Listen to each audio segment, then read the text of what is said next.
Greetings to all of you in the blessed name of our Lord and our Savior, Jesus Christ.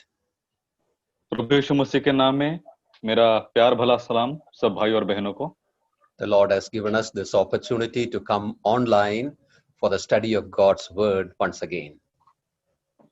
और फिर से एक बार परमेश्वर का वचन सुनने के लिए हम सब इस ऑनलाइन रीति से आने पाए, उसके लिए भी हम परमेश्वर के नाम को धन्यवाद देंगे। As we know, we are thinking about the life after the life on this earth. और हम लोग जो है, हमारा जो विषय है वो है मृत्यु के पश्चात जीवन। इसके ऊपर हम पिछले कुछ सप्ताहों से देख रहे हैं। As we remembered in our prayer, the life after death, well, without God's revelation, we cannot understand anything. और जैसा कि हमने प्रार्थना से भी सुना कि मृत्यु के पश्चात का जीवन जो है, अगर परमेश्वर हमें उसका प्रकाशन नहीं देता तो हम उसे समझ नहीं सकते। So based on the scripture, we are sharing certain truths that are important in connection with that. तो हम वचन के द्वारा, वचन का आधार लेकर जो है, ये जो विषय है इसके ऊपर हम जो है सोच विचार और हम इसको समझ रहे हैं। Not only that, this study that we are doing should help us to face this life on earth with confidence and live for God's glory each day of our life. और ये जो विषय हम देख रहे हैं, परमेश्वर विश्वास के साथ दृढ़ता से जो है आने वाले दिनों में हमको पृथ्वी पर का ये जो जीवन है बहुत ही भरोसे के साथ में जीने के लिए परमेश्वर हमारी सहायता करे। In our first class, we had seen how creation of man happened in the beginning. और पहले जो क्लास था, हमारा पाठ जो था, उसमें हमने ये सीखा कि मनुष्य की निर्मिति किस प्रकार से हुई। We were looking at certain statements in the Bible about that creation. और उत्पत्ति के बारे में जो है हमने पवित्र शास्त्र से कुछ भागों को, कुछ वचनों को देखा। And after that, last week we were looking at the death itself, death which is an appointment for all of us. और पिछले क्लास में जो है, पिछले सप्ताह में हमने ये देखा कि मृत्यु जो है किस रीति से सुनिश्चित है हम सब के लिए, इसके बारे में हमने देखा। We saw its origin, how it entered into humanity.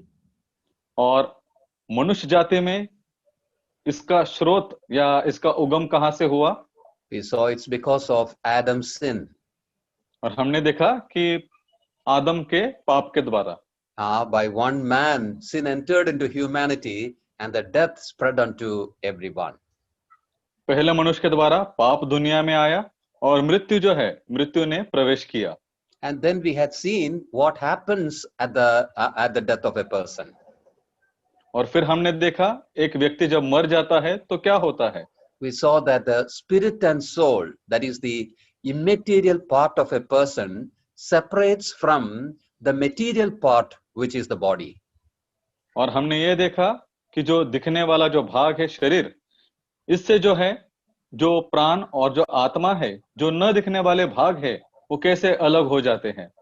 That is what happens at the time of death. और ये कब होता है? जब किसी इंसान की मृत्यु हो जाती है। And after that, we had seen certain descriptions that are given for death in the Bible. और उसके बाद हमने उन भागों को देखा जहां पर मृत्यु के बारे में हम ज्यादा अच्छी रीति से देख सकते हैं।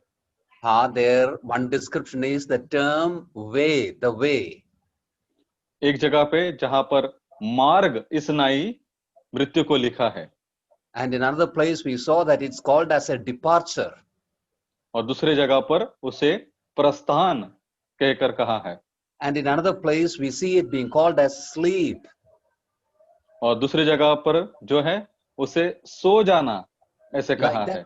Like that, about 5 descriptions we had seen for death on the basis of the Bible. और पवित्र शास्त्र के आधार पर हमने 5 जो है मृत्यु के लिए कहे हुए जो शब्द है उनके ऊपर हमने देखा। So those were the truths that we saw in the last 2 classes. और पिछले 2 पाठ में ये जो सत्य है इनके बारे में हमने देखा। Now what we are going to see is when death happens from this earth, from this life, where do we go? आज हम ये देखने वाले हैं इस दुनिया में जब कोई किसी व्यक्ति की मृत्यु हो जाती है तो असल में जो है इस जीवन से या इस देह से क्या होता है? Where do we go? Where are we going from here? तो हम जो है हम कहाँ जाने वाले हैं? That is the title that I given for this class. और इस पाठ को मैंने एक शीर्षक दिया है, Where do we go from here? हम यहाँ से कहाँ जाते हैं? It is very much essential for us to know where we are going, isn't it? ये जो है बहुत जरूरी बात है हमको जानने के लिए कि मृत्यु के बाद हम कहाँ जा रहे हैं। Very often we compare our life to a journey. बहुत बार हम जो है हमारे जीवन को जो है यात्रा से उसकी तुलना करते हैं। When we are in travel somewhere, जब हम किसी यात्रा में होते हैं, if somebody is asking where are you going, अगर कोई हमसे पूछा अरे भाई कहाँ जा रहे हो, we have a destination to tell them, isn't it? तो हम जहाँ जा रहे हैं वहां का हम पता बताते हैं। If we say I don't know, I'm not so sure, well, the person who is asking that question will think that something is wrong with us. तो जो हमारा गंतव्य स्थान है जहां पर जाना है, अगर हम किसी व्यक्ति को कहेंगे नहीं समझ में नहीं आ रहा, मालूम नहीं, तो जो हमसे पूछ रहा है वो बोलेगा अरे क्या गड़बड़ी वाला आदमी है। Yes, life is also a travel, it is a journey.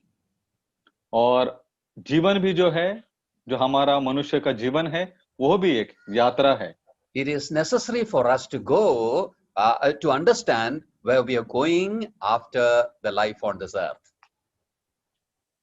इस पृथ्वी के जीवन के बाद में कहाँ जाना है, ये जो है जानना बहुत ही जरूरी है। To begin with, we will read a verse from the Holy Bible. शुरुआत में जो है पवित्र शास्त्र से हम एक वचन पढ़ेंगे। We will turn to Philippians chapter 1. फिलिपियो अध्याय 1 We will read verse 23. और 1 का हम वचन 23 पढ़ेंगे। फिलिपियो अध्याय 1 वचन 23। Are you going to read, uncle? No, please read. Okay, मैं आपके लिए पढ़ता हूं। फिलिपियो 1 का 23, क्योंकि मैं दोनों के बीच अधर में लटका हूं, जी तो चाहता है कि कूच करके मसीह के पास जा रहूं, क्योंकि ये बहुत ही अच्छा है। Yeah, these are the words of Apostle Paul. और ये जो वचन है ये प्रेरित पौलुस के वचन है। He was very sure as to where he would go after the life on this earth. और वो ऐसे व्यक्ति थे जो सुनिश्चित थे कि मृत्यु के बाद वो कहाँ जाने वाले हैं। He says that he would depart to be with the Lord. उनको मालूम था कि पृथ्वी का जो जीवन है उसके बाद, उसको छोड़ के जाने के बाद वो मसीह के पास चले जाने वाले हैं। Yeah, it was, after the departure, he would be with Christ. ये जो जीवन है यहां से निकलने के बाद वो प्रभु के साथ रहने वाले हैं। Just as he was sure, we need to be sure also about this matter. और जैसे वो सुनिश्चित है वैसे ही हमको भी सुनिश्चित होना जरूरी है। Now, when you look at the around in the world, जब हम इस दुनिया में इर्द गिर्द की बातों में देखते हैं, we understand that various people, various communities, various religions have various ideas about this destination. और ये जो हमारा आखिरी स्थान है जिसको गंतव्य स्थान भी कहते हैं, उसके बारे में अलग अलग लोगों की अलग अलग जो धर्म है, जाति है, रूढ़ी है, परंपराएं है, अलग अलग उनके विचार है। There are some people who think that, well, we will come again to this earth itself in a different form. बहुत सारे लोग तो इस बात को कहते हैं कि हम नए अवतार के साथ इस पृथ्वी पर आएंगे। Like an animal or a bird or as a man, we are going to be born again and live on this earth, they would say. उनका ऐसा कहना है कि हम एक नए रूप से इस पृथ्वी पर वापस जन्म लेंगे। हो सकता है कि किसी प्राणी के रूप में या किसी मनुष्य के रूप में। Even among the people who say that they believe in the Bible, उन लोगों के भी बीच में जो पवित्र शास्त्र पर विश्वास रखते हैं, even such people also have different views in connection with that. तो उनके भी अलग अलग विचार है इस शीर्षक के ऊपर या इस विषय के ऊपर। On the basis of the scripture, what do we understand about these truths? That is what we are going to look at in this class. लेकिन पवित्र शास्त्र के वचन के आधार पर इस बात को हम जो है आने वाले समय में देखेंगे। As we had seen earlier also, our being, our person can be divided into two parts. पहले भी पिछले पाठ में हमने यही देखा था कि हम जो हमारा व्यक्तित्व है, ये जो है इसके दो भाग हो सकते हैं, Material and immaterial. जो हमको दिखता है, जो दैहिक है और जिसको हम देख नहीं सकते। That which we call as material is the body itself, और जो देख सकता है, जो भौतिक है, वो है शरीर, and that which is immaterial is the spirit and the soul. और जो दिखता नहीं है वो है हमारा आत्मा और प्राण।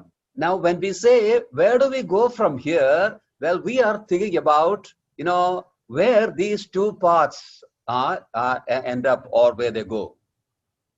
तो हम जब कह रहे हैं कि हम कहाँ जाने वाले हैं, तो इसका मतलब है ये दो भाग जो आत्मा और प्राण है, ये कहाँ पर जाएंगे। About the body, there is no confusion. We all know that. शरीर जो है हम जानते हैं कि वो कहाँ जाने वाला है। When we come to Genesis chapter 3 and verse 19, उत्पत्ति अध्याय 3 और उसका वचन 19, there we see the words of God to Adam.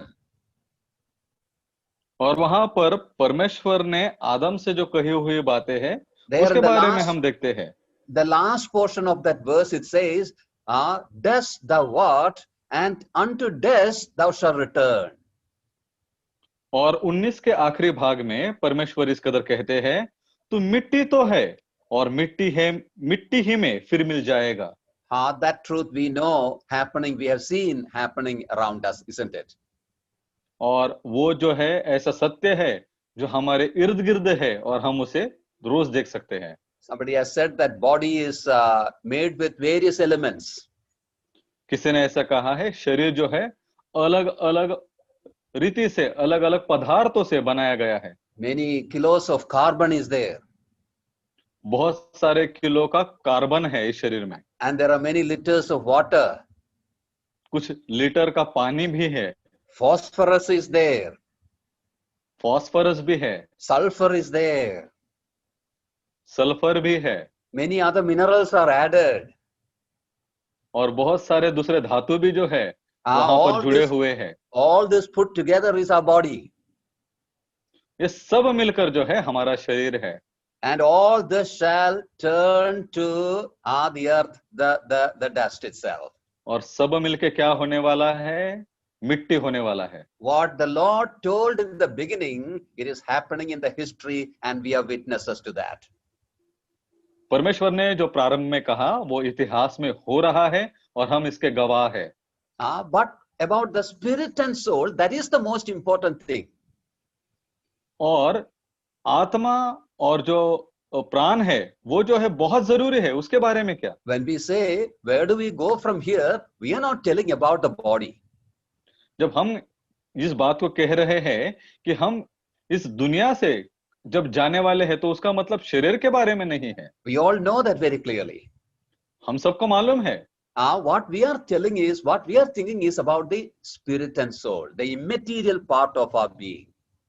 और हम जो बात कर रहे हैं वो आत्मा और प्राण के बारे में है, जो अविनाशी भाग है हमारे शरीर का। Yeah, in one of our classes we had seen that the soul and the spirit cannot be separated. और पिछले पाठ में हमने ये भी देखा था कि जो प्राण और आत्मा है ये अलग, इसको हम अलग नहीं कर सकते। We compared it to the holy place and the holiest of all of the tabernacle. और हमने जो पहले निवास स्थान था परमेश्वर का, उसमें जो पवित्र स्थान था और परम पवित्र स्थान था, उसके साथ हमने इसकी तुलना की थी। That holy place and the holiest of all, those are actually one. It is actually a big hall. और जो पवित्र स्थान और परम पवित्र स्थान है ये अलग अलग नहीं है, एक दोनों मिला के जो है एक बहुत बड़ा कमरा है। It is only divided with a curtain. और इन दोनों को अलग करने के लिए सिर्फ एक पर्दा लगाया था।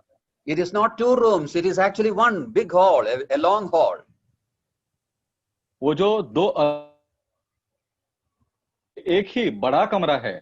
We can say that it is inseparable. हम ये कह सकते हैं कि हम उसको अलग नहीं कर सकते। So are the spirit and the soul also. इसी चीज से जो है आत्मा और शरीर है, They आत्मा और प्राण है, they are inseparable. उनको हम अलग नहीं कर सकते। Even at the death, they go together. और मृत्यु के पश्चात भी जो है ये साथ में ही जाते हैं। Among those who believe in the Bible, or among those who say that they believe in the Bible, they also have different views about where it goes. जो पवित्र शास्त्र पर विश्वास रखते हैं और जो विश्वास नहीं रखते, उनके भी जो है अलग अलग विचार है कि वो मृत्यु के बाद कहाँ जाते हैं, आत्मा और प्राण।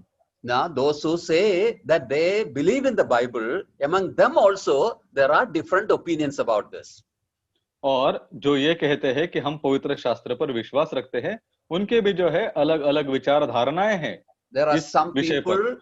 There are some people who say that the soul and the spirit, it goes to a place where it will be, sent through certain processes for sanctification, for making it holy. और कुछ लोगों का ऐसा कहना है कि ये जो प्राण और जो आत्मा है, इनको ऐसे पद्धति से जाना पड़ता है जहां पर इनका पवित्रकरण होता है। They say that those who are perfect, they will go directly to heaven. उनका ऐसा मानना है कि जो खराई से चलते हैं, जो सिधाई से रहते हैं, वो सीधे स्वर्ग में जाएंगे। But those who are not that perfect, they will go to that place. They call that place as purgatory. It is a sanctifying place. They go to that place and get more holy. और जिनके जो आत्माएं हैं और प्राण जो ठीक रीति से नहीं है, जो सिधाई जो पूरी तरह से सीधे नहीं है, पर्गेटरी नाम की एक जगह पर जाते हैं जहां पे उनका शुद्धिकरण होता है और उसके बाद ही जो है वो आगे जाते हैं। But in the Bible we don't see any kind of teaching like that. पवित्र शास्त्र में ऐसे कोई भी जो है शिक्षा दी नहीं गई है।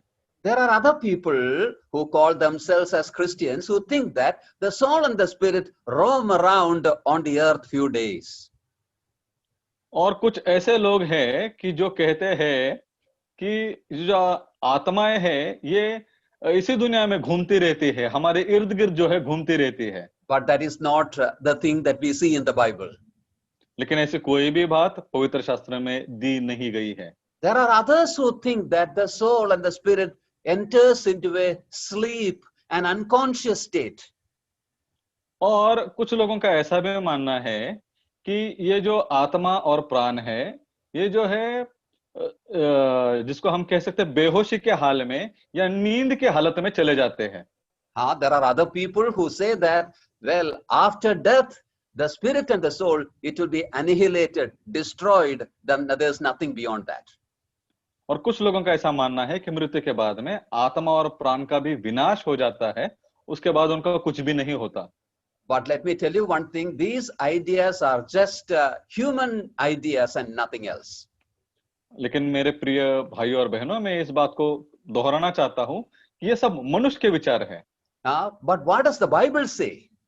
पवित्र शास्त्र क्या कहता है? Now, in the moments before that, that is what we are going to say.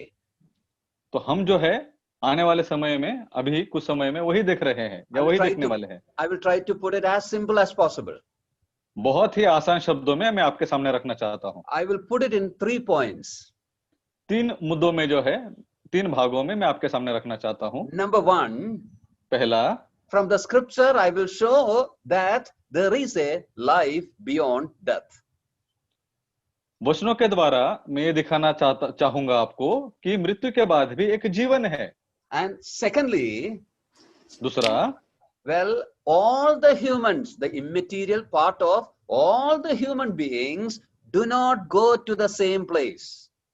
और जो अविनाशी भाग जो मनुष्य का है, सब मनुष्यों का मिलकर एक ही जगह पर नहीं जाता है। And thirdly, तीसरी बात, in this destination, in this matter of destination, there is differences between the Old Testament time and the New Testament time. नए नियम और पुराने नियम के समयों के साथ में इनका जो गंतव्य स्थान है, इनका जो आखिरी स्थान है, उसमें भिन्नता है, अलगपन है। These are the things that we are going to see. और इन बातों के ऊपर हम देखने वाले हैं। Now coming to the first one. पहले के पास आएंगे। That is, there is a life beyond death. मृत्यु के बाद या मृत्यु के पश्चात एक जीवन है। Death is not a full stop. It is not a cessation. मृत्यु जो है ये पूर्ण विराम नहीं है, ये मतलब सब चीजों का अंत नहीं है। There is life beyond that. उसके बाद एक जीवन है। When we say that, जब हम ये कहते हैं, we should remember that in the Bible, there are some verses which can give us some doubt about that. पवित्र शास्त्र में ऐसे कुछ वचन है जो इनके बारे में जो है हमको थोड़ा सा उलझन में डाल सकते हैं। I just want to bring to your attention those verses. मैं उन वचनों की तरफ आपका ध्यान ले जाना चाहता हूं। First of all, come with me to Ecclesiastes chapter 3. सफोपदेशक अध्याय 3। When you read from verse 18 onwards, we see what Solomon says. और chapter and verse. Chapter 3, verse 18 onwards. अध्याय 3 और वचन 18 के आगे। We won't read the whole thing. I will just mention certain things that are there. पूरा नहीं पढ़ेंगे, कुछ बातों के ऊपर से ध्यान लगाएंगे। When you look at verse 19, the writer says, Solomon says, for that which befalleth the sons of men befalleth beasts. वचन 19 का पहला भाग, क्योंकि जैसे मनुष्य की वैसे ही पशुओं की भी दशा होती है। And next part he says, as the one dieth, so dieth the other. दूसरा भाग, जैसे एक मरता वैसे ही दूसरा भी मरता है। They have all one breath, so that a man hath no preeminence above a beast. सबों का श्वास एक ही है और मनुष्य पशु से कुछ बढ़कर नहीं। See, Solomon is telling this. और ये कौन बोल रहा है? राजा सुलेमान बोल रहा है। We know that Solomon was the wisest ever lived, isn't it? और हम जानते हैं सुलेमान जो है सबसे बड़ा ज्ञानी इस धरती पर रह चुका है। Yeah, in his God-given wisdom, he is telling this. और परमेश्वर ने जो उसको स्वर्गीय ज्ञान दिया था उसके द्वारा ये बातें वो कह रहा है। He is telling that man and the beast, well, there is no difference at all. और वो ऐसा कहता है कि मनुष्य में और पशु में कोई भी भिन्नता नहीं है। Come to verse 20. वचन 20, All go unto one place, all are of the dust, and all turn to dust again. वचन 20, सब एक स्थान में जाते हैं, सब मिट्टी से बने हैं और सब मिट्टी में फिर मिल जाते हैं। He seems to say that all are going to the dust. Well, so there is no life beyond that. So don't worry about it. Anything beyond, you just enjoy the life now.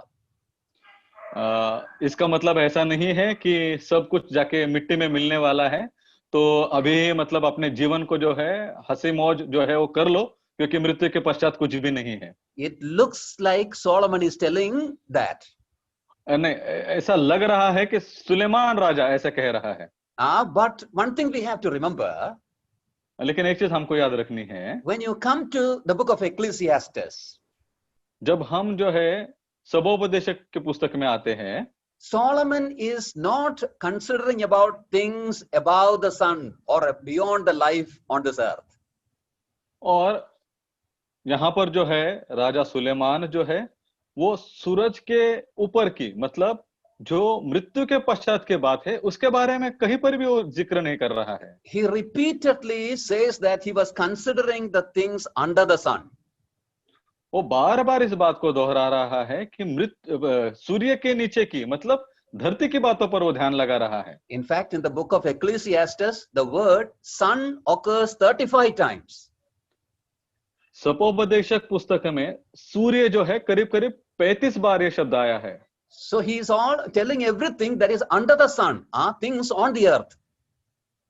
उसलिए वो बार बार जब कह रहा है सूर्य के नीचे मतलब वो जो है धरती पर की बातों के ऊपर ध्यान लगा रहा है। So it is in that light that he is telling all these things. तो इस पृष्ठभूमि में जो है वो इस बात को जो है वो कह रहा है। So this doesn't mean that there is no life beyond death. इसका मतलब ऐसा नहीं है कि मृत्यु के पश्चात कोई जीवन नहीं है। Now come to another portion. दूसरा भाग के ऊपर हम आएंगे। Job chapter 14. अय्यूब उसका अध्याय 40 14, 1-4. अध्याय 14 अय्यूब you नबी read- की किताब अध्याय 14। When you read from verse 7 onwards, we see what Job is telling. और वचन 7 के आगे अगर हम देखें तो वहां पर अय्यूब क्या कह रहे हैं, बात को हम देखते हैं। He says, for there is hope of a tree, if it be cut down, that it will sprout again, and that the tender branch thereof will not cease. वचन 7, वृक्ष के लिए तो आशा रहती है कि चाहे वो काट डाला भी जाए तो भी फिर पनपेगा और उससे नम डालियां निकलती ही रहेगी। What it means is, well, if we cut a tree, it's going to grow again. इसका मतलब ऐसा है, अगर किसी पेड़ को काट दिया तो वापस उगाएगा। After telling that, in verse 10 he says like this, ये बात कहने के बाद वचन 10 में वो इस प्रकार से कहते हैं, but man dieth and wasteth away, yea, man giveth up the ghost, and where is he? वचन 10, परंतु मनुष्य मरता है और पड़ा रहता है, जब उसका प्राण छूट गया तब वो कहाँ रहा। Here also it looks like Job is telling that beyond death there is nothing. यहाँ पर भी ऐसा लगता है कि मृत्यु के पश्चात कुछ भी नहीं है। But come to verse 12. वचन 12 की तरफ He आएंगे। says, so man lieth down and riseth not, till the heavens be no more, they shall not awake, nor be raised out of their sleep. वचन 12, वैसे ही मनुष्य लेट जाता और फिर नहीं उठता, जब तक आकाश बना रहेगा तब तक वो न जागेगा और न उसकी नींद टूटेगी। Yeah, in verse 12 we understand that he is not telling that man will not resurrect, will not be raised at all. वचन 12 में हम यहाँ पे देखते हैं कि वो ऐसा नहीं कह रहा है कि मनुष्य का जो है पुनरुत्थान नहीं होने वाला है। He says, till the heavens be no more. That means a time is set when they will come back. यहाँ पर जैसा लिखा है कि जब तक आकाश बना रहेगा, मतलब ऐसा एक समय जो है वो सुनिश्चित किया है। Now come to a verse in the New Testament. नए नियम के एक वचन की तरफ हम आएंगे। Book of James, याकूब की किताब, chapter 4. उसका अध्याय 4 Look at verse 14. और उसका वचन 14। There he says, whereas ye know not what shall be on the morrow, for what is your life? It is even a vapor that appeareth for a little time and then vanisheth away. वचन 14 इस प्रकार से है, याकूब 4 का 14, और यह नहीं जानते कि कल क्या होगा, सुन तो लो, तुम्हारा जीवन है ही क्या, तुम तो भाप के समान हो जो थोड़ी देर दिखाई देती है फिर लोप हो जाती है। Now one thing we should remember here also, he is not telling about the life beyond our death, our life in the earth. और हमको एक बात यहाँ पर भी समझनी जरूरी है कि यहाँ पर भी मृत्यु के पश्चात के जीवन के ऊपर नहीं लिखा है। He is just telling about the nothingness of the life on this earth now. और पृथ्वी पर अब जो हमारा क्षणभंगुर जीवन है उसके बारे में जो है याकूब यहाँ पर कहते हैं। You know, I was just showing you certain verses which may give us a doubt that there is nothing beyond death. कुछ वचनों को इसके लिए हमने पढ़ा कि जैसा कि लगता है कि मृत्यु के पश्चात कोई जीवन नहीं है। But when you look at it in the context, we will understand very clearly that these verses are not against the fact that there is life beyond death. तो इन वचनों की पृष्ठभूमि जब हम जानते हैं तो हम ये बात को समझ पाते हैं कि मृत्यु के पश्चात भी एक जीवन है। Remember the verse that we read in the beginning. जो वचन हमने इससे पहले पढ़े उसको हम याद करें। Yeah, Paul said that after departure he is with the Lord Jesus Christ. जैसा कि प्रेरित पौलुस ने कहा कि जब वो इस दुनिया से प्रस्थान करेंगे तो वो प्रभु के साथ में हमेशा के रहेंगे।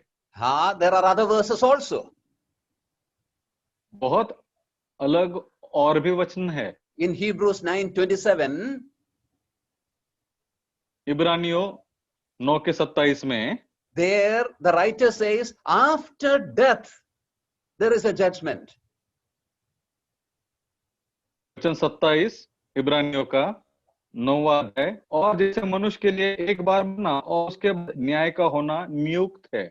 So there we see that it is appointed unto man once to die, and after that there is an after death. I mean, after that, after death.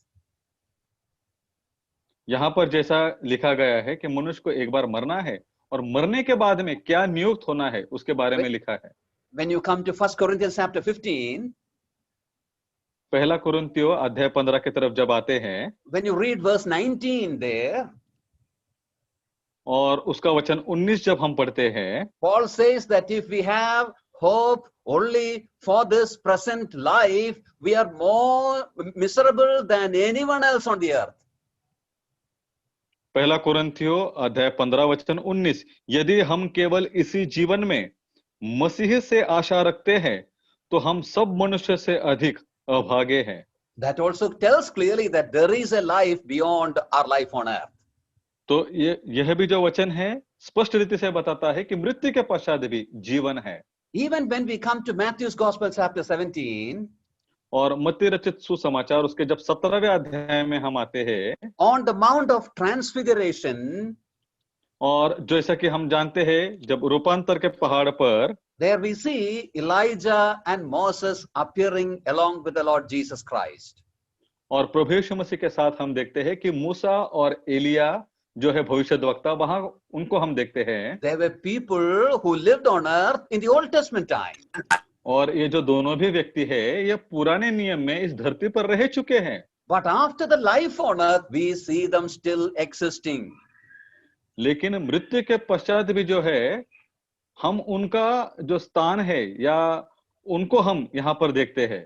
In the time of our Lord Jesus Christ, प्रभु यीशु मसीह के समय में there was a people called as Sadducees. वहां पर सदुकियों लोग जो थे वो वहां पर रहते थे। They did not believe anything beyond death, beyond the life on this earth. और वो जो है मृत्यु के पश्चात जो कोई भी चीज है उसके बारे में कोई विश्वास नहीं करते थे। When you come to Matthew's Gospel chapter 22, we see the encounter that Jesus had with those people. और मत्ती रचित सुसमाचार उसके वचन 22 में हम देखते हैं कि प्रभु यीशु मसीह और उन लोगों का आमना सामना हुआ। We see them coming and asking a question in connection with the resurrection and all that. और हम देखते हैं कि पुनरुत्थान के विषय में उन्होंने प्रभु यीशु मसीह के साथ आकर कुछ बातें की। When the Lord was answering them, जब प्रभु यीशु मसीह उनको उत्तर दे रहे थे, He told very clearly that there is life after death. उन्होंने स्पष्ट रीति से कहा कि मृत्यु के पश्चात भी जीवन है। To prove that, He quoted one of the titles of God in the Old Testament time. और उन्होंने परमेश्वर के जो उनका जो नाम है उस नाम का जिक्र वहां पर किया हुआ हम देखते हैं। When we come to Exodus chapter 3, जब हम निर्गमन के अध्याय 3 में आते हैं, we see God coming and meeting Moses for the first time. और वहां पर हम देखते हैं कि परमेश्वर जो है पहली बार मूसा से आकर मुलाकात करते हैं। There He tells His name to Moses. और वहां पर वो खुद का जो नाम है उसका जिक्र करते हैं। वो जो है मूसा से बात करते हैं। I am the God of Abraham and Isaac and Jacob. वो कहते हैं मैं अब्राहम, इसहाक और याकूब का परमेश्वर हूँ। And when the Lord was speaking to Sadducees, और जब प्रभु यीशु मसीह सदुकियों से बात कर रहे थे, He quoted that. तब वहां पर उन्होंने इसी बात का जिक्र किया। God said, I am the God of Abraham, Isaac and Jacob. वहां पर प्रभु यीशु मसीह ने कहा कि अब्राहम, इसहाक और याकूब का मैं परमेश्वर हूँ। When the Lord said like that, when Jehovah appeared to Moses and said like that, Abraham, Isaac and Jacob were not living on the earth. जब परमेश्वर ने मूसा से ये जब बातें की, तभी अब्राहम, इसहाक और याकूब इस धरती पर जीवित नहीं थे। They had all died and gone many decades before that. और बहुत ही शताब्दियों पहले जो है वो इस पृथ्वी से जो है वो मरकर जो है वो चले गए थे। But still the Lord said, I am the God of Abraham, Isaac and Jacob. फिर भी परमेश्वर कहता है कि मैं हूं अब्राहम, इसहाक और याकूब का परमेश्वर। He didn't say, I was the God of Abraham, Isaac, and Jacob. उन्होंने ऐसा नहीं कहा कि मैं अब्राहम, इसहाक और याकूब का परमेश्वर था। But he said, I am. उन्होंने कहा मैं हूं। That tells clearly that Abraham, Isaac, and Jacob, though they were not on the earth, they were elsewhere. तो ये जो हम यहाँ पर परमेश्वर के द्वारा उनका जिक्र देखते हैं, इसका मतलब अब्राहम, इसहाक, याकूब अभी धरती पर नहीं, लेकिन और कहीं पर है। That is the truth that the Lord was trying to make clear to those Sadducees. तो यही जो बात और यही जो सत्य प्रभु यीशु मसीह जो है उन सदुकियों को बता रहे थे। So that shows very clearly that there is life beyond.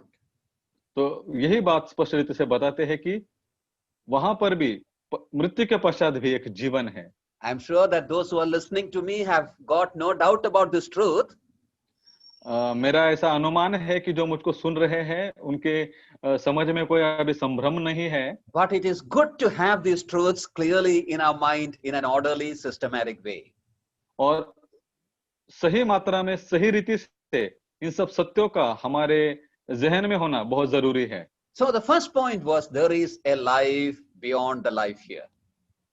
तो पहला हमने देखा कि मृत्यु के पश्चात भी जो एक जीवन है।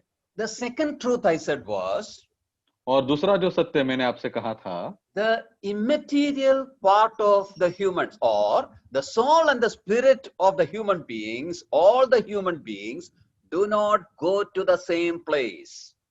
और दूसरा जो है, जो अविनाशी भाग एक मनुष्य का है, जो कि है प्राण और आत्मा, ये एक ही जगह पर नहीं जाता है। We referred to Ecclesiastes chapter 3 just a while ago. और सपोपदेशक के 3 अध्याय को हमने थोड़ी देर पहले देखा। There in chapter 3 verse 20, और अध्याय 3 वचन 20 में, there Solomon said like this, वहां पर राजा सुलेमान इस प्रकार से कहता है, all go unto one place. वहां पर वो कहता है सब एक ही स्थान में जाते हैं। Yeah, notice that. All go unto one place. ध्यान से देखिए, वहां पर ऐसा लिखा है सभी एक ही जगह पर जाते हैं या एक स्थान में जाते हैं। Just now I said that all will not go to the same place. थोड़ी देर पहला ही मैंने आपसे कहा अभी कि सब एक जगह पर नहीं जाते। But here Solomon is telling all go to the same place. यहाँ पर लेकिन सुलेमान कहता है सब एक ही जगह पे जाते हैं। But let me tell you, there is no contradiction here. लेकिन मैं आपको बताना चाहता हूँ, यहाँ पर कोई दुविधा नहीं है। As I said earlier, Solomon is actually telling about the life on earth, what we see with our physical eyes around. जबकि मैंने आपको बताया है पहले भी कि राजा सुलेमान जो है धरती पर जो हमको जीवन दिखता है उसके बारे में कहता है। When we come to the other portions, we see very clearly that the scripture tells that everyone do not go to the same place. लेकिन जैसे कि अलग अलग वचन जो है वो इस बात को दोहराते हैं कि सब जो है एक ही जगह पर नहीं जाते। You see, the destination depends upon the path that we take. क्योंकि जो हमारा आखिरी जो गंतव्य स्थान है जहां पर हम पहुंचना चाहते हैं वो इस बात से जुड़ा है कि हम कौन सा मार्ग लेते हैं। If you stand at Mulund station and take a train from platform number 1, you cannot expect to reach CST. आप अगर मुलुंड स्टेशन पे खड़े हैं तो प्लेटफॉर्म नंबर 1 की जो गाड़ी है आपको सीएसटी स्टेशन पर नहीं लेकर जाएगी। That track takes you to another portion. वो जो पटरी है वो आपको दूसरे जो है उन स्थानों पर लेकर जाती है। Standing at the second platform, you cannot expect to go to Kalyan. 2 number के प्लेटफॉर्म पर अगर आप खड़े हो तो वहां से आप ये नहीं सोचोगे कि आप कल्याण पहुंचोगे। So where you reach depends upon which path you take. तो आप कहां पहुंचते हैं ये उसके ऊपर निर्भर है कि आप कौन सा मार्ग लेते हैं। Let me come to the words of our Lord Jesus Christ himself. मैं प्रभु यीशु मसीह ने कहे हुए वचनों की तरफ आना चाहता हूँ। Matthew's Gospel, chapter 7. मत्ती रचित सुसमाचार अध्याय 7। We will read verses 13 and 14. हम उसका 13वां और 14वां वचन पढ़ेंगे। You can read, brother. Sakra और चौड़ा मार्ग, मत्ती रचित सुसमाचार अध्याय 7 वचन 13 और 14। सकेत फाटक से प्रवेश करो, क्योंकि चौड़ा है वो फाटक और सरल है वो मार्ग जो विनाश को पहुंचाता है, और बहुत से है जो उसमें प्रवेश करते हैं, क्योंकि सकेत है वो फाटक और कठिन है वो मार्ग जो जीवन को पहुंचाता है, और थोड़े हैं जो उसे पाते हैं। Here we see two destinations, यहाँ पर जो है हम दो गंतव्य स्थानों को देखते हैं, and we see two paths, और हम दो मार्गों को देखते हैं, and we see two gates also. और हम दो फाटकों को देखते हैं। I'm not going to give the details of it. You can meditate upon it and develop it. मैं आपको बहुत ही इसकी गहराई में नहीं लेकर जाना चाहता हूं, आप स्वयं मनन करें और इन बातों को समझें। That gate, two gates we see. One is narrow and the other one is broad. एक जो है वो सकरा है और दूसरा जो है चौड़ा है, And the narrow gate leads you to a narrow path. और सकेत फाटक जो है वो आपको जो है वो जीवन की तरफ पहुंचाता है। No, narrow path. चौड़ा और सकरा जो मार्ग है उसके बारे में दिया गया है। The narrow gate leads you to a narrow path. जो सकरा जो फाटक है वो आपको सकरे मार्ग में लेकर जाता है, And the broad gate leads you to a broad path. और चौड़ा जो मार्ग है वो आपको चौड़े स्थान में पहुंचाता है। No, the broad gate, the चौड़ा broad door, that leads you to a broad path. चौड़ा मार्ग आपको चौड़ा फाटक आपको चौड़े मार्ग में लेकर जाता है। And then look to the destination. और उसके बाद आप दोनों गंतव्य स्थानों को देखिए। The narrow path leads you unto life. और जो सकरा जो मार्ग है वो आपको जीवन की तरफ पहुंचाता है। And that broad way, that leads you to distraction. और जो चौड़ा मार्ग जो है वो आपको जो है जो जिसको हम विनाश कहते हैं उसकी तरफ आपको लेकर जाता है। This distraction and this life, what they are, we will come to that more clearly later. ये जो जीवन जो है और ये जो विनाश जो है उसकी तरफ हम बाद में आएंगे। Now what I want to show you is that there are two destinations. मैं आपको ये बताना चाहता हूं कि दो गंतव्य स्थान है। All do not go to one place. सब जो है एक ही जगह पर नहीं जाते, They go to two different places.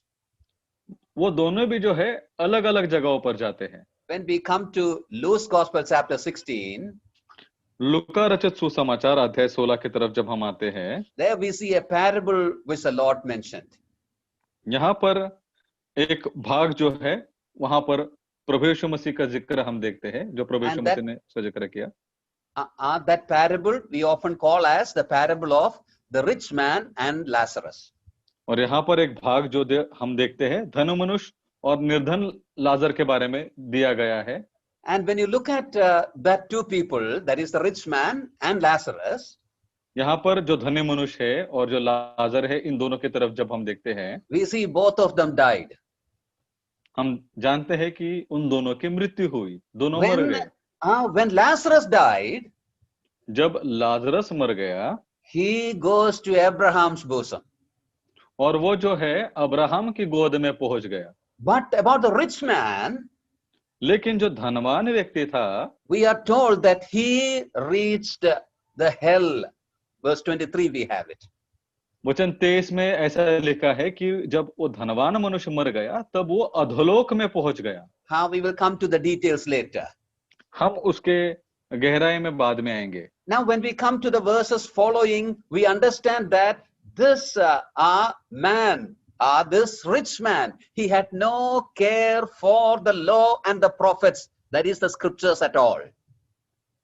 और ये जो व्यक्ति था, जो धनवान व्यक्ति जो था, हम अगर आगे के वचनों में पढ़े तो परमेश्वर की विधि, उसके नियमों के बारे में ये इसको कुछ भी परवाह नहीं थी।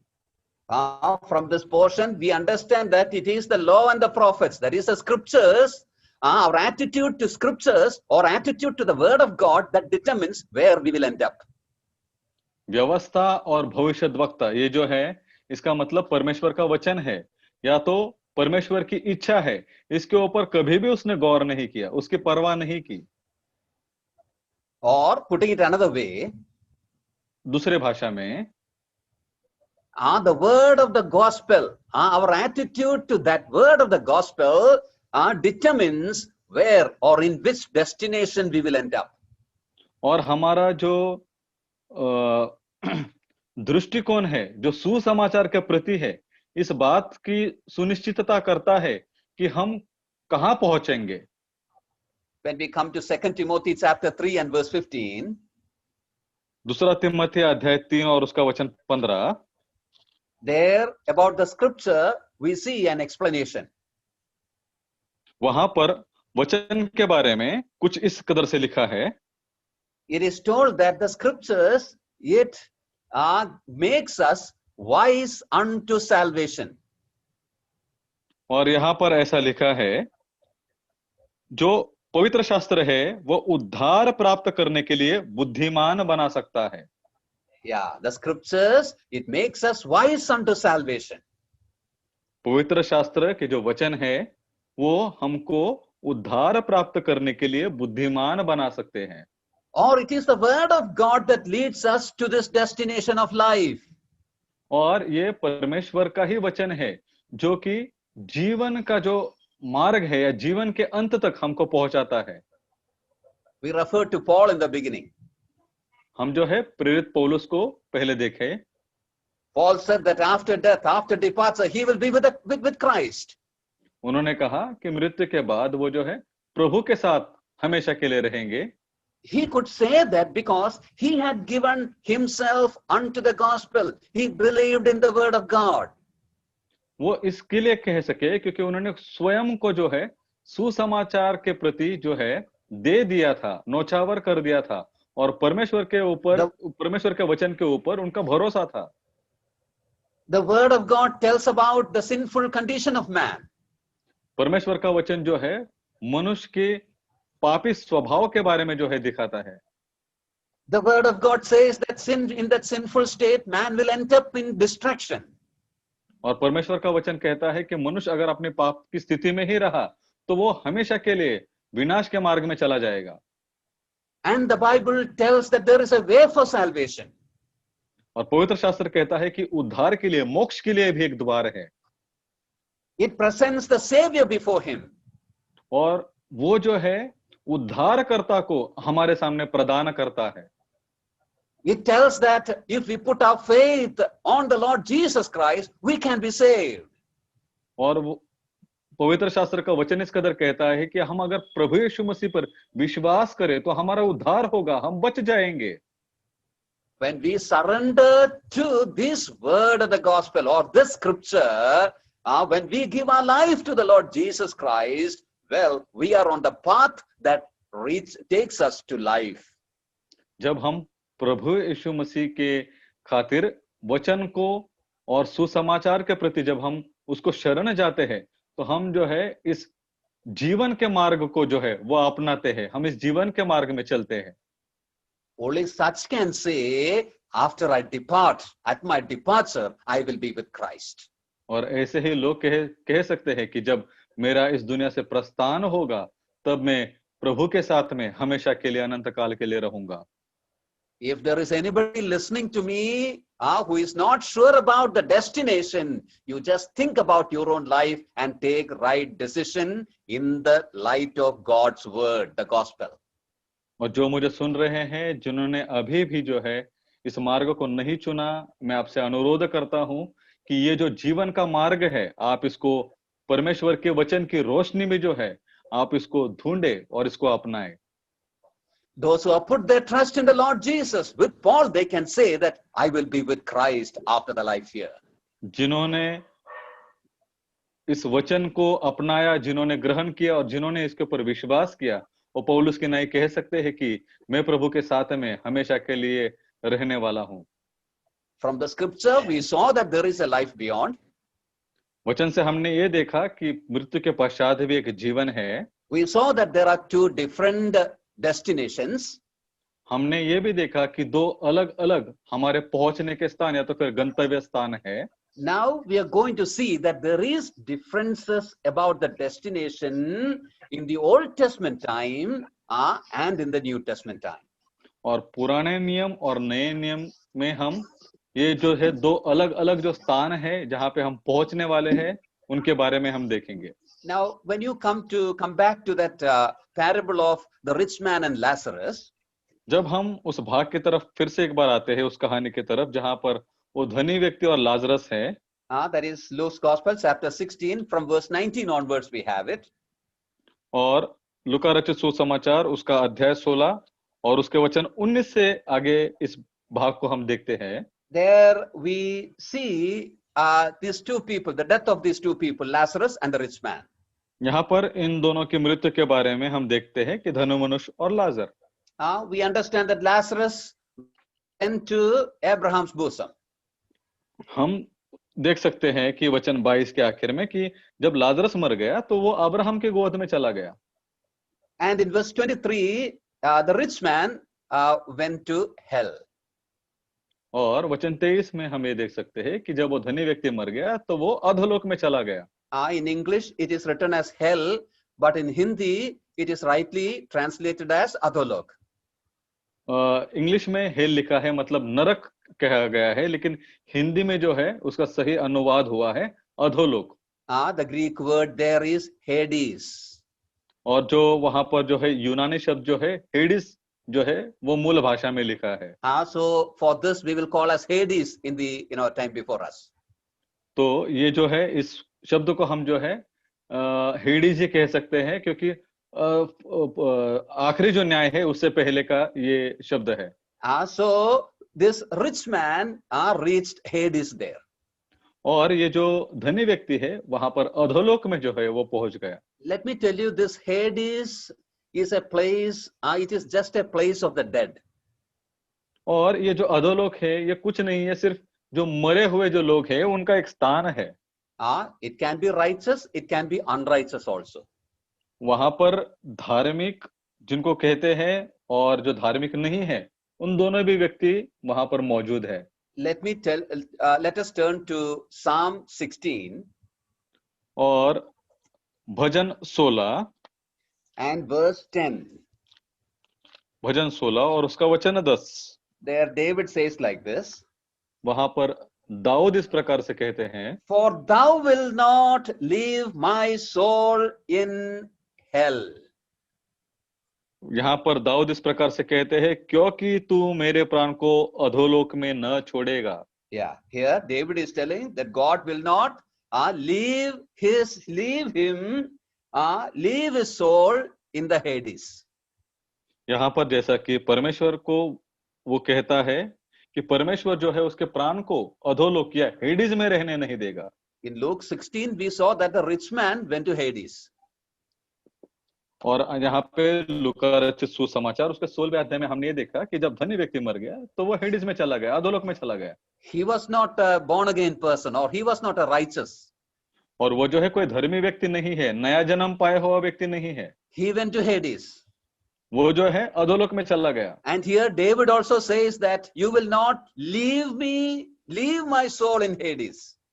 यहाँ पर जैसा कि हमने भजन में देखा वहां पर भी जो है दाऊद राजा कहता है कि तू मेरे प्राण को अधोलोक में न छोड़ेगा. That means he also went to Hades. इसका मतलब ऐसा है कि वो भी जो है अधोलोक में गया. And then when you come to Acts 2, उसके बाद जब हम प्रेरितों के काम उसके दूसरे अध्याय में आते हैं, in verse 31, और उसके 31वें वचन में आते हैं, दूसरे अध्याय वचन 31 we में see these words, Psalm 16 and verse 10 applied to the Lord Jesus Christ. और भजन 16 का 10 जो है यहाँ पर उसका जिक्र प्रभु यीशु मसीह के साथ में किया गया देखते हैं. There, as the words of the Lord Jesus Christ, it is told that Christ tells that thou will not leave my soul in Hades and all that.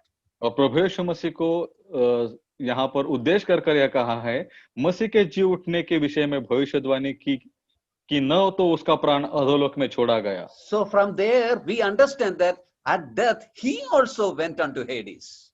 तो मृत्यु के पश्चात प्रभु यीशु मसीह की वो भी जो है अधोलोक में गए. There are other verses also. We don't have to go into all the places. बहुत सारे वचन हैं, हम वहां पर नहीं जाएंगे. So the word Hades is used for the place where all the dead went in the Old Testament time. और जो अधोलोक है ऐसी जगह को दिखाते हैं कि जहां पर मरे हुए सब लोग जो है वहां पर गए. But then this Hades have two parts. लेकिन ये अधोलोक के दो भाग हैं. The righteous and the unrighteous, they are not going to live together there. जो धार्मिक और जो धार्मिक नहीं है दोनों एक साथ नहीं रहेंगे. When we come to Luke 16, in the parable of the rich man and Lazarus, we see clearly where that rich man went. और जहां पे हमने ये भाग को देखा लूका के 16वें अध्याय में धनी मनुष्य और लाजर, वहां पे हमने देखा कि दोनों लोग एक जगह पर नहीं हैं. In the Hades, the rich man went in the Hades in the place of torment. और जो अधोलोक में जो है जहां पर सताव की जगह है वहां पर ये धनी व्यक्ति पहुंचा. But then Lazarus was not in the place of torment. और जहां यहाँ पर जो है निर्धन जो लाजर है वो वहां पर सताव के स्थान में नहीं है. He was in the place of comfort. और वो वहां पर आरामदेह जगह पर है. And it is called as Abraham's bosom. और वो कौन सी जगह है? अब्राहम की गोद है. When we say Abraham's bosom, it doesn't mean that Abraham went and sat in the lap of Abraham.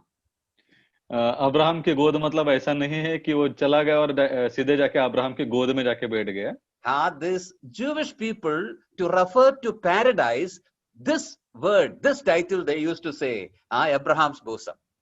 और ये जो यहूदी लोग और इब्रानी लोग जो है वो स्वर्ग लोक को जो है जब स्वर्ग लोक की बात आती है तो वहां पर वो जो है अब्राहम की गोद या अब्राहम के सीने के पास ऐसा उसका उच्चार करते हैं.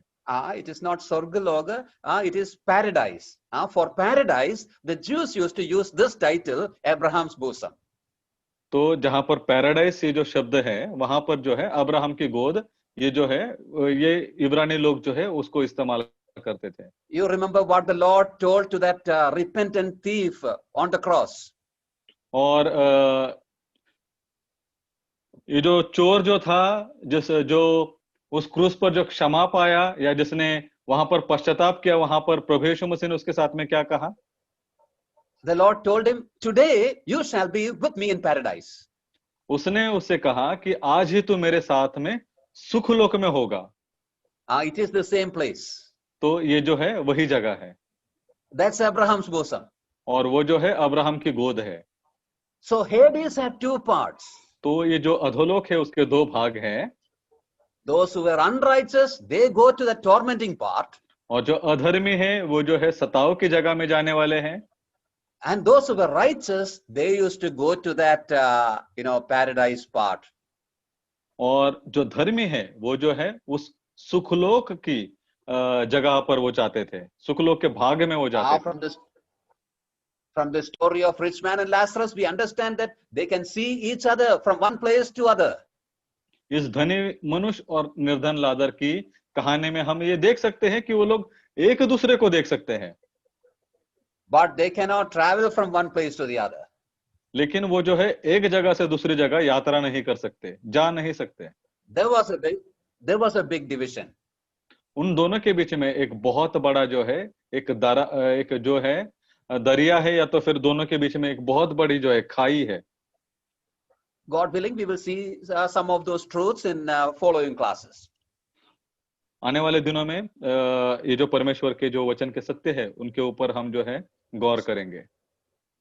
So this is the arrangement. This was the arrangement in the Old Testament time. और ये जो है पुराने नियम में ऐसी व्यवस्था रखी गई थी. But in the New Testament time, it is different.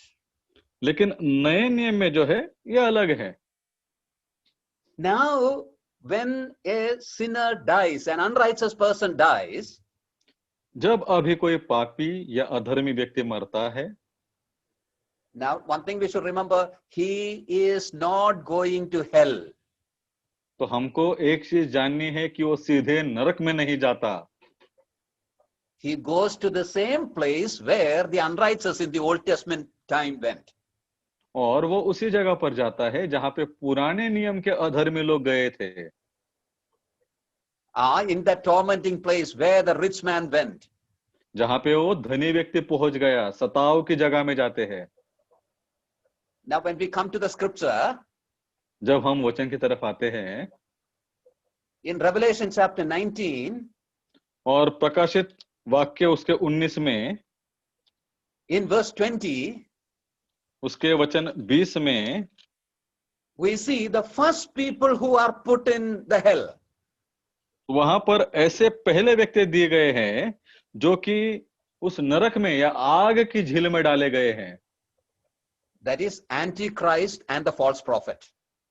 और वहां पर हम देखते हैं कि ख्रिस्त विरोधी और जो झूठा भविष्यद्वक्ता है या जो शिक्षा देता है वो। When we come to Revelation chapter 20, जब हम प्रकाशित वाक्य उसके 20वें अध्याय में आते हैं, there in verse 10 we see Satan, that is Lucifer, being cast into that place, that is hell. और वहां पर जो है 20वें अध्याय के 10वें वचन में शैतान या तो जो लूसीफर है उसको जो है उस जगह में डाला गया हम देखते हैं नरक Then में। when you come to chapter 20 verses 11 to 15, अध्याय 20 वचन 11 से 15, there we see the great white throne being set up. वहां पर एक बड़ा श्वेत सफेद सिंहासन जो है खड़ा किया हुआ हम देखते हैं।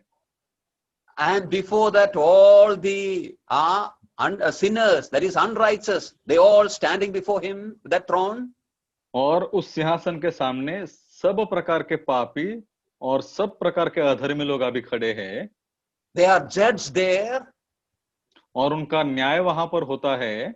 And from there they are being cast into the hellfire. और उसके बाद जो है उनको जो है उस नरक अग्नि में डाला जाता है। That happens after the 1000 years rule. और वो जो है 1000 वर्ष का जो राज्य है उसके बाद ये होने वाला है। Without judgment, God will not put anybody in the hell, that final destination. और न्याय के बिना परमेश्वर किसी को भी जो है नरक में डालने वाले नहीं है, जो कि आखिरी गंतव्य स्थान है। I hope it's clear to you. मैं आशा करता हूं कि आपको ये चीज समझ में आ रही है। When an unrighteous person, when a sinner dies now, और जब अब एक अधर्मी व्यक्ति या तो एक पापी व्यक्ति मर जाता है, he is not going to hell directly. वो सीधे नरक में नहीं जा रहा है। That is only the ultimate destination. वो जो है नरक जो है एकदम आखिरी गंतव्य स्थान है, पहुंचने का स्थान है। But now, at that very moment itself, at the time of the death itself, such a person goes to this Hades, or the tormenting place of the Hades. और अभी जो अगर कोई व्यक्ति अधर्म में और पाप में मर जाता है तो उसके बाद जो है अधोलोक में चला जाता है, उस भाग में चला जाता है जहां पे सताव है। But when we come to the believer, a righteous person, जब हम एक विश्वासी की तरफ आते हैं या एक धर्मी व्यक्ति की तरफ it आते is हैं, not, there is a difference from the Old Testament time there. और वहां पर जो है पुराने नियम से भिन्नता है, अलग बात है। As far as the unrighteous person is concerned, it is even now just like the Old Testament time. जो अधर्मी है, पापी है, उसके लिए करीब करीब पुराने नियम के बराबर है। But about a righteous person, a believer, a person who have put his trust in Jesus Christ, it is different from the Old Testament time. लेकिन जो विश्वासी है, जिसने अपना भरोसा प्रभु यीशु मसीह पर रखा है, उसके लिए जो है अभी अलग बात है। You see, it is understood that at the death of our Lord Jesus Christ, he went into the Hades. और इस बात को हमने देखा कि जब प्रभु यीशु मसीह की इस देह में मृत्यु हुई तो वो जो है हेडिस में या अधोलोक में चले गए। In Acts 2:31 we saw that. हमने प्रेरित 2:31 में इस बात को देखा।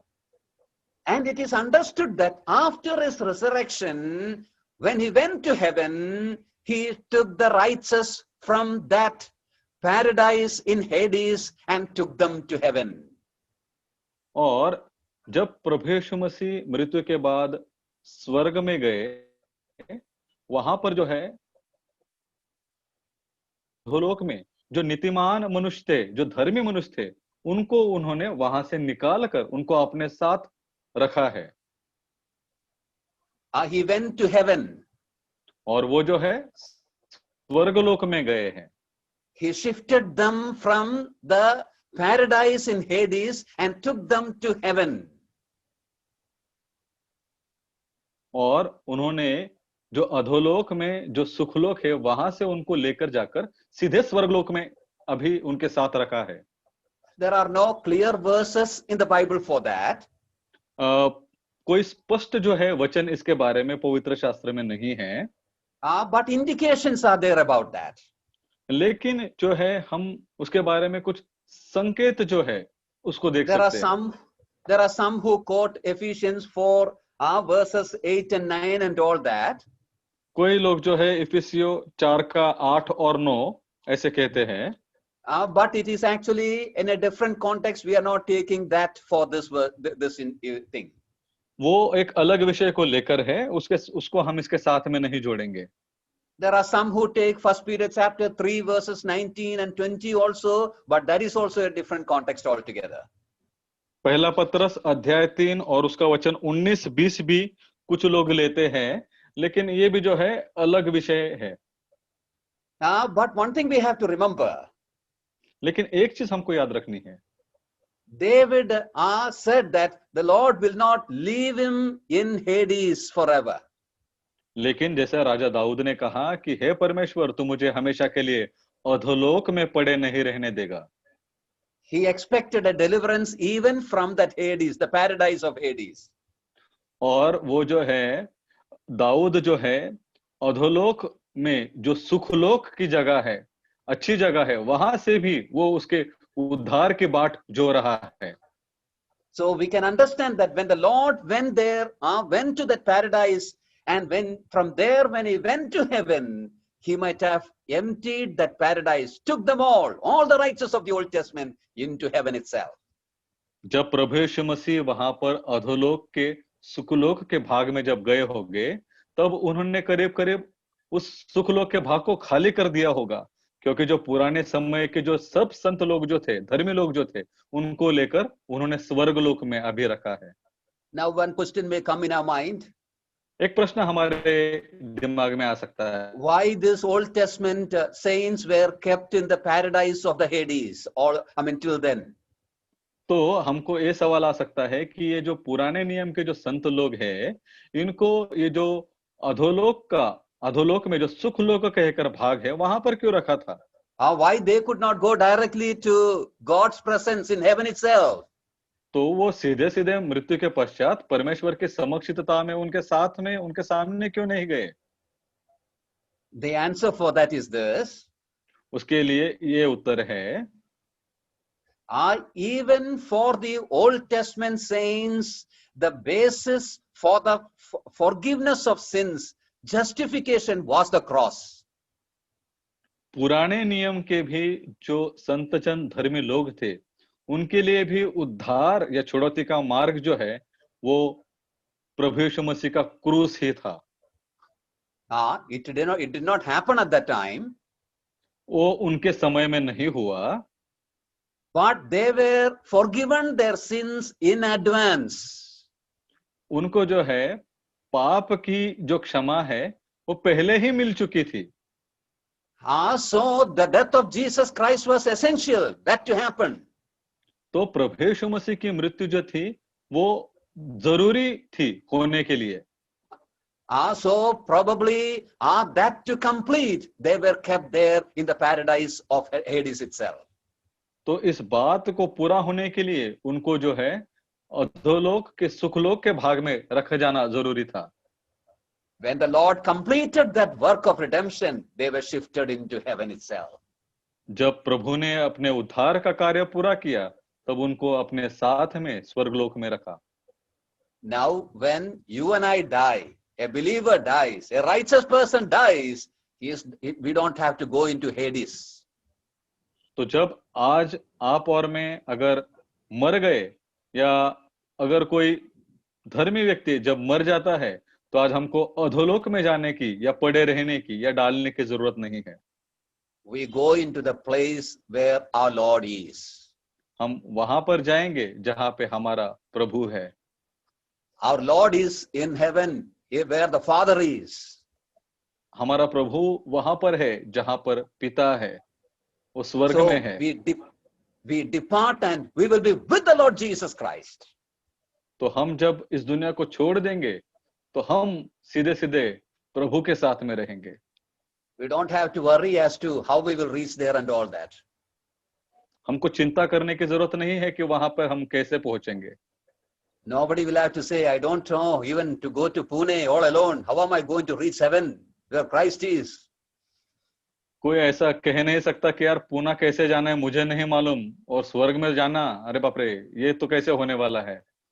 When we come back to that parable which the Lord said, rich man and Lazarus, जब हम उस भाग की तरफ आते हैं जहां पे वो दृष्टांत दिया गया है धनी मनुष्य और लाजर का, we are told that Lazarus, the beggar, when he died, the angels carried him into the Abraham's bosom. और हम इस बात को देखते हैं कि जब वो निर्धन लाजर जो भिखारी जैसे था जब मर गया तो उससे स्वर्गदूत आकर उन्होंने जो है उसको अब्राहम की गोद में पहुंचाया। Yeah, carried by the angels into Abraham's bosom. Abraham की गोद में स्वर्गदूतों ने पहुंचाया। What a blessed thing it is. बहुत क्या आशीषित बात है। When we come to Hebrews chapter 1 and verse 14, इब्रानियों 1:14 में जब हम आते हैं, about the angels, we are told that they are our ministers, ministering spirits unto you and I. तो वहां पर ऐसा लिखा गया है कि जो स्वर्गदूत है वो जो है हमारी सेवा करने के लिए उनको नियुक्त किया गया है। Yeah, even at the death, they have service to do. और हमारे मृत्यु में भी जो है उनको जो है काम दिया गया है, काम सौंपा गया है। What I'm trying to say is this. मैं क्या कहना चाहता हूँ, Everything that is necessary for us for our future, the Lord has arranged everything. हमारे भविष्य काल की जो हमारी सब चिंताएं हैं या हमारी जरूरतें जो है उस सब चीजों का, उन सब बातों का हमारे प्रभु ने पहले ही प्रयोजन करके रखा है। Beyond death and grave, we have hope in Christ. मृत्यु और उसके बाद कब्र में भी हमको प्रभु में एक आशा है। Yes, we were looking at truths in connection with that. और इन सब सत्यों को जो है हम देख रहे थे। There is life beyond death. मृत्यु के पश्चात भी एक जीवन है। All do not go to the same place. सब मिलकर एक ही जगह पर नहीं जाते हैं। And we saw the difference between that destination, going to the destination in the Old Testament time and in the New Testament time. और पुराने नियम और नए नियम में जो आखिरी पहुंचने का स्थान है, जो गंतव्य स्थान है, उसके भी अलग अलग बातों की तरफ हमने देखा। Now having reached there, what will be our experience? How our life is going to be? और वहां पर पहुंचने के बाद में हमारा क्या अनुभव होगा, वो जीवन कैसे होगा? God willing, next week our class will be that. अगर परमेश्वर की इच्छा है तो अगला जो हमारा पाठ रहेगा उसमें हम इन सब बातों को देखेंगे। I hope that the truths that we considered was very clear to all who have listened to this. और जिन सत्यों को हमने देखा, मैं आशा करता हूं कि जो सब सुन रहे थे उनको निश्चय ही रूप से समझा होगा। It's my prayer that these words will speak to us and prepare us and to live confidently in this perishing world. और ये जो ढलने वाला जो दुनिया है, जो जीवन है, इसमें ये सब सत्यों के साथ में परमेश्वर हमको जीने के लिए, उसके ऊपर निर्भर रहकर जीने के लिए परमेश्वर हमारी सहायता करे। May God bless us all. परमेश्वर हम आशीषित करे।